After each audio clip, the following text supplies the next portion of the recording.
আসসালামু আলাইকুম রহমতুল্লাহি ওয়াবারাকাতুহু। বিসমিল্লাহির রহমানির রহিম। প্রিয় দিনী ভাই বোনেরা, আশা করি সকলে আল্লাহর রহমতে ভালো আছেন।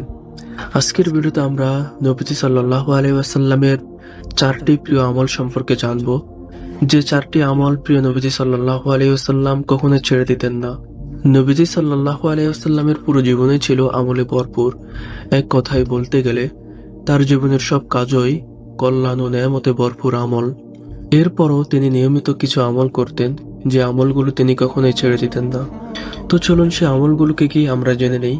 4 নাম্বার, জিলহজ মাসের প্রথম দশকে রোজা রাখা।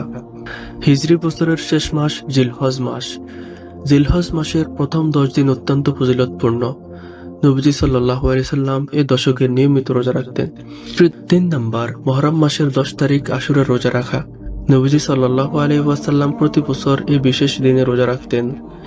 2 নাম্বার, প্রতি মাসে 3টি রোজা রাখা।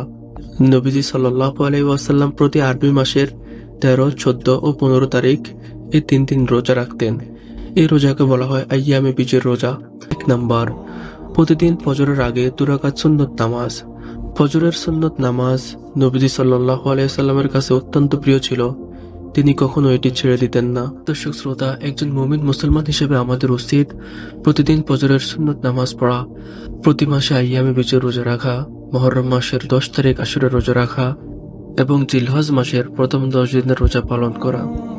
আল্লাহ তাআলা আমাদের সবাইকে এই আমলগুলো নিয়মিত করার তৌফিক দান করুক এবং নবীজি সাল্লাল্লাহু আলাইহি ওয়াসাল্লামের সুন্নতের অনুসারে আমাদের জীবনকে সুন্দর করার তৌফিক দান করুক। আমিন সুম্মা আমিন।